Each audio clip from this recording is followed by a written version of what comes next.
നിങ്ങളുടെ സാമ്പത്തിക സ്വാതന്ത്ര്യത്തിലേക്കുള്ള യാത്ര തുടങ്ങാൻ നിങ്ങൾ റെഡിയാണ്. പലർക്കും എവിടെ തുടങ്ങണം, എങ്ങനെ തുടങ്ങണം എന്നറിയാത്ത ഒരു കാര്യത്തിലായിരിക്കും നിൽക്കുന്നത്.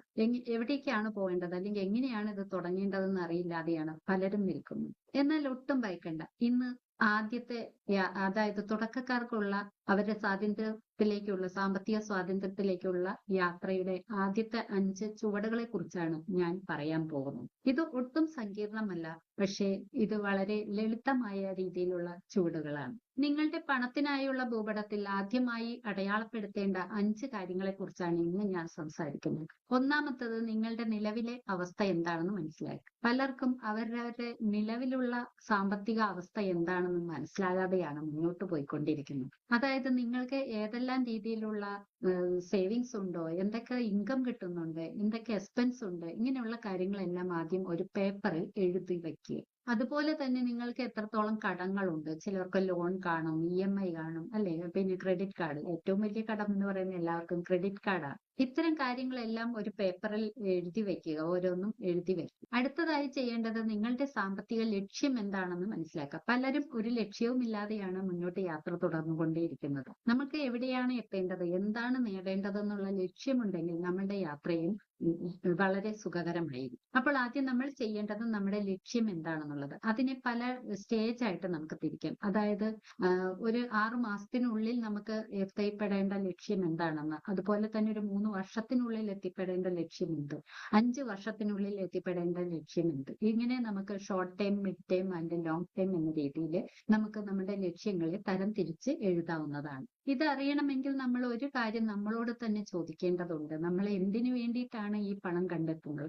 ചിലർക്ക് അതൊരു വാഹനം വാങ്ങുന്നതായിരിക്കാം, ചിലർക്ക് ഒരു വീട് വെക്കുന്നതായിരിക്കാം, ചിലർക്ക് കുട്ടികളുടെ വിദ്യാഭ്യാസത്തിന് വേണ്ടിയായിരിക്കാം, ചിലർക്ക് അത് ലോങ് ടൈം ആയിട്ടുള്ള നമ്മുടെ റിട്ടയർമെന്റ് ലൈഫിന് വേണ്ടിയിട്ടായിരിക്കാം, ചിലർക്ക് അത് എവിടെയെങ്കിലും ടൂറ് പോകുന്നത്, എവിടെയെങ്കിലും ഒരു വിനോദയാത്ര ചെയ്യാൻ വേണ്ടിയിട്ടായിരിക്കാം. അപ്പൊ എന്തിനു വേണ്ടിയിട്ടാണ് നമ്മൾ പണം ഉണ്ടാക്കേണ്ടത് എന്നുള്ള, അല്ലെങ്കിൽ നമ്മുടെ സാമ്പത്തിക ഭദ്രത വേണ്ടത് എന്ന് നമ്മൾ ആദ്യം നമ്മളോട് തന്നെ ചോദിക്കുക. ഇതിനെ നമ്മൾ ഈ പല സ്റ്റേജിലായിട്ട് തരംതിരിക്കുക. ഏതാണ് നമുക്ക് വേഗം ആവശ്യമുള്ളത്, അല്ലെങ്കിൽ കുറച്ച് കാലം എടുത്ത് ചെയ്യേണ്ടത്, അങ്ങനെയുള്ള കാര്യങ്ങളും കൂടി നമ്മൾ എഴുതി വെക്കുക. അടുത്തത് ബഡ്ജറ്റിംഗ് ആണ്. ബഡ്ജറ്റിംഗ് എന്ന് കേൾക്കുമ്പോൾ തന്നെ ആളുകൾക്ക് പേടിയാണ്. കാരണം ലിമിറ്റേഷൻ വരുമ്പോൾ പല കാര്യങ്ങളും വെട്ടിക്കുറയ്ക്കേണ്ടി വരുമോ എന്നുള്ളത്. തീർച്ചയായും അനാവശ്യമായ കാര്യങ്ങൾ വെട്ടിക്കുറയ്ക്കാം. പക്ഷെ എന്തൊക്കെയാണ് നമ്മൾ ചെയ്തുകൊണ്ടിരിക്കുന്നത് എന്നൊരു അറിവ് വേണം, ഇല്ലേ? നമുക്ക് ഓരോ മാസവും എത്രത്തോളമാണ് ചെലവ് വരുന്നത്, എവിടെയാണ് നിങ്ങൾക്ക് അനാവശ്യ ചെലവ് വരുന്നത്, ഇതെല്ലാം നമുക്ക് ചെയ്യാവുന്നതാണ്, അല്ലെങ്കിൽ നോക്കി മനസ്സിലാക്കേണ്ടത് ആവശ്യമാണ്. അപ്പൊ ഈ കാര്യങ്ങൾ കൂടെ നമ്മൾ എഴുതുക. അതിൽ നമുക്ക് വേണമെങ്കിൽ എന്റെ പഴയ വീഡിയോസ് ഒക്കെ നോക്കിയാൽ അറിയാം, ഒരു 50-30-20 റൂൾസിനെ കുറിച്ച് ഞാൻ പറയുന്നുണ്ട്. ഇത് നമ്മൾ കറക്റ്റായിട്ട് പാലിച്ചു പോയാൽ തന്നെ നമുക്ക് ഒരു പരിധി വരെ ഫിനാൻഷ്യൽ സ്ട്രഗിൾ ഇല്ലാതെ മുന്നോട്ട് പോകാനും സാധിക്കും. അതായത് 50%, നമ്മുടെ ഇൻകത്തിന്റെ 50% നമ്മുടെ അത്യാവശ്യ ചെലവുകൾക്ക് വേണ്ടിയിട്ട് ഉപയോഗിക്കുക.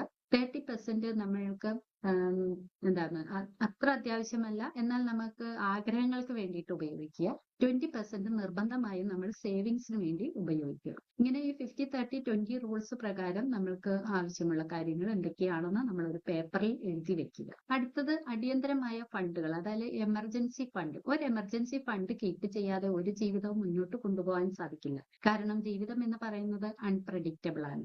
ഏത് നിമിഷം വേണമെങ്കിലും നമുക്ക് ഒരു അപകടമോ, അല്ലെങ്കിൽ ഏതെങ്കിലും നമ്മുടെ ജോലി നഷ്ടപ്പെടുക, അതല്ലെങ്കിൽ നമുക്ക് തൊഴിലിന് പോകാൻ പറ്റാതെയാവുക, അങ്ങനെയുള്ള പല കാര്യങ്ങളും, നമുക്ക് ഒരു അസുഖം വന്നിട്ട് നമുക്കൊരു ഹോസ്പിറ്റലിൽ പോകേണ്ടി വരിക, ഇങ്ങനെയുള്ള പല കാര്യങ്ങളും നമുക്ക് ഉണ്ടാകും. അപ്പൊ ഇതിനു വേണ്ടി നമ്മളൊന്ന് മുൻകൂട്ടി തയ്യാറെടുത്ത് വെക്കണം. ഇത്തരം എന്തെങ്കിലും ഒരു കാര്യം വന്നാൽ ഉപയോഗിക്കാൻ നമ്മുടെ കയ്യിൽ ഒരു എമർജൻസി ഫണ്ട് ഉണ്ടായിരിക്കണം. പല ആളുകൾക്കും എന്ന് പറഞ്ഞാൽ 90% ആളുകൾക്കും ഇല്ലാതെ പോകുന്നതും ഈ എമർജൻസി ഫണ്ടാണ്. അതുകൊണ്ട് തന്നെയാണ് ഇത്തരം ജീവിതത്തിൽ ഇത്തരം ഘട്ടങ്ങളിൽ വളരെയധികം ഫിനാൻഷ്യൽ സ്ട്രഗിൾ അനുഭവിക്കേണ്ടി വരുന്നതും മറ്റുള്ളവരെ ആശ്രയിക്കേണ്ടി വരുന്നത്. അപ്പോൾ നമ്മൾ ഒരു ഫിനാൻഷ്യൽ സ്ട്രഗിൾ ഇല്ലാതെ മുന്നോട്ട് പോകണമെങ്കിൽ ഒരു എമർജൻസി ഫണ്ട് നമ്മൾ അതിനെ തന്നെ കീപ്പ് ചെയ്യണം. ഇത് ഏകദേശം നമ്മളുടെ ഒരു 6 മാസത്തേക്കെങ്കിലും നമുക്ക് ജീവിക്കാനുള്ള ജീവിത ചെലവിന് തുല്യമായ ഒരു തുകയായിരിക്കണം. അടുത്തത് നമ്മളുടെ കടബാധ്യതകൾ തീർക്കുക എന്നുള്ളതാണ്. അതായത് അതിനെ നമുക്ക് നല്ലോണം മാനേജ് ചെയ്യാം. കടങ്ങൾ അല്ലെങ്കിൽ ലോൺ, EMI ഇതൊന്നും ഇല്ലാതെ ആളുകൾക്ക് മുന്നോട്ട് പോകാൻ സാധിക്കില്ല. ആം, കാരണം നമ്മളുടെ ജീവിതത്തിൽ നമുക്ക് പല ആവശ്യങ്ങളും വരും. എന്നാൽ ഈ കടങ്ങളെ നമ്മൾ നല്ല രീതിയിൽ മെയിൻറ്റെയിൻ ചെയ്ത് പോയില്ലെങ്കിൽ ഇതിനെ ഏകദേശം നമ്മൾ അതിനേക്ക് തീർത്തുകൊണ്ട് കറക്റ്റ് ടൈമിൽ അടവൊക്കെ നടത്തിക്കൊണ്ട് മുന്നോട്ട് പോയില്ലെങ്കിൽ നമുക്ക് ബുദ്ധിമുട്ടുണ്ടാവുകയും ചെയ്യും. ഈ കടങ്ങളെ നമുക്ക് തീർക്കാൻ രണ്ട് വഴികളുണ്ട്. ഒന്നാമത്തെ വഴിയിൽ നമുക്ക് വളരെ കുറഞ്ഞ പലിശകൾ ഉള്ളതിനെ നമുക്ക് ആദ്യമേ തീർക്കാന്നുള്ളത് ഒന്ന് ചെയ്യാം. അതല്ലെങ്കിൽ രണ്ടാമത്തെ വഴിയിലൂടെ നമുക്ക് ഏറ്റവും കൂടുതൽ പലിശയുള്ളതിനെ ആദ്യം അടച്ചു തീർക്കുക, എന്നിട്ട് പതുക്കെ കുറഞ്ഞ ഇൻട്രസ്റ്റ് വരുന്നതിനെ തീർക്കുക എന്ന് നോക്കുക. ഇങ്ങനെ നമ്മൾ മുന്നോട്ട് പോയി കഴിഞ്ഞാൽ നമ്മൾ അത് ആ ഒരു കടബാധ്യത നമുക്ക് എളുപ്പത്തിൽ അവസാനിപ്പിക്കാനായിട്ട് സാധിക്കുന്നതാണ്. ഈ 5 വഴികളിലൂടെ യാത്ര ചെയ്താൽ നിങ്ങളുടെ സാമ്പത്തിക സ്വാതന്ത്ര്യത്തിലേക്കുള്ള യാത്ര തുടങ്ങി എന്ന് നമുക്ക് മനസ്സിലാക്കാൻ സാധിക്കും. ഇതിൽ ഓരോ ചുവടും വളരെ വളരെ പ്രധാനമാണ്. ഓരോ നിമിഷവും നിങ്ങൾ ആസ്വദിക്കുക, അത് ആഘോഷിക്കുക, അതുപോലെ തന്നെ കൃത്യമായിട്ട് അത് പിന്തുടരുകയും ചെയ്യുക. ഇത് വെറും ഒരു ഓട്ടമത്സരമല്ല, ഇതൊരു മാരത്തോൺ ആണ്. ഇത് ആദ്യം മുതൽ അവസാനം വരെ നല്ല രീതിയിൽ പൂർത്തിയാക്കിയാൽ മാത്രമാണ് നമുക്ക് വിജയത്തിലേക്ക് എത്താൻ സാധിക്കുക. നിങ്ങളുടെ സാമ്പത്തിക സ്വാതന്ത്ര്യത്തിലേക്കുള്ള യാത്രയ്ക്ക് ഇന്ന് തന്നെ തുടക്കം കുറിക്കുക. കൂടുതൽ വിവരങ്ങൾക്കും ഞങ്ങളുടെ ഗൈഡൻസിനും വേണമെങ്കിൽ നിങ്ങൾക്ക് ഞങ്ങളുടെ വാട്സപ്പ് ഗ്രൂപ്പിലേക്ക് ജോയിൻ ചെയ്യാവുന്നതാണ്. താഴെ കാണുന്ന ലിങ്കിൽ ക്ലിക്ക് ചെയ്യുക.